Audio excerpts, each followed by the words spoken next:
talk about what I call the global technology base and the position of individual countries in the global technology base.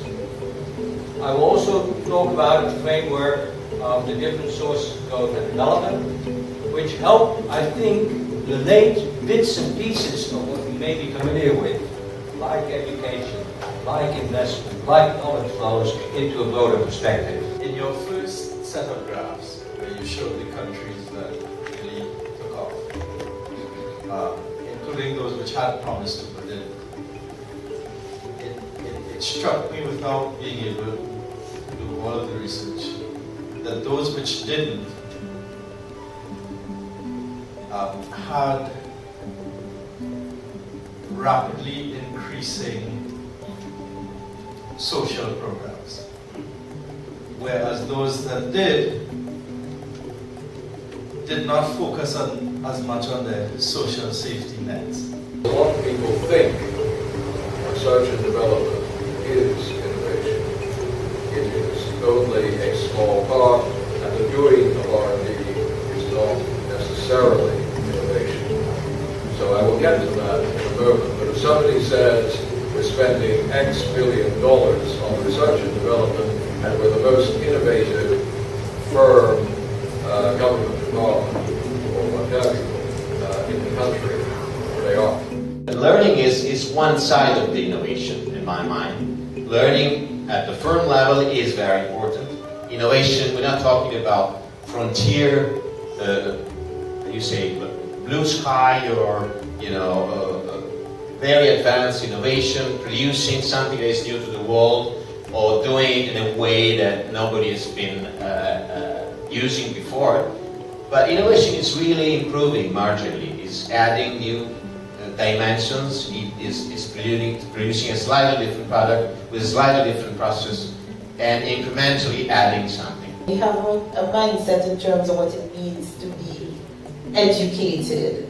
And so you find that there's an interest, or there's a push maybe for some in specific fields. Right now I know CARICOM is going through their qualifications framework to look at the competencies that would determine which level a person should be at, or what's required to take you to that next level. You are productive, you have a high level of productivity in industry, and all the benefits of the innovation and productivity go to your clients, not to you or your workers, because your prices keep dropping.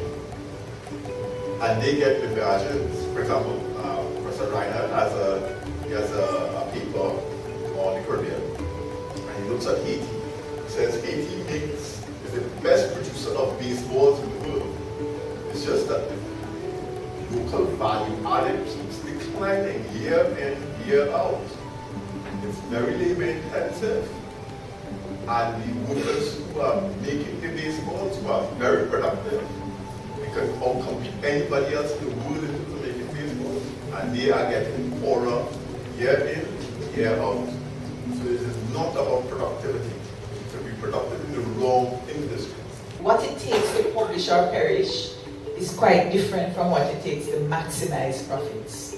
And so I think the different incentives that are necessary, and that has been a challenge. The publication reality is about a lot of time involved, even if it's, we would say empirical research, but the rigors of that and the links to promotion. They may be producing the same thing, but they may be doing it in different ways, so the productivity goes up, and as they are in the global value chains. And this also organizational innovation also includes the new ways of organized process of production, arrangement across the firm. So that also involves cluster and innovation policy, a global value chain as well. So I'm going to talk a little bit about what is this advisory body in science, technology, and innovation policy, the relationship that we have with the CONACYT, the Research Council, the Council of Science and Technology in Mexico, and the problem, how our relationship with other science, technology, and innovation act.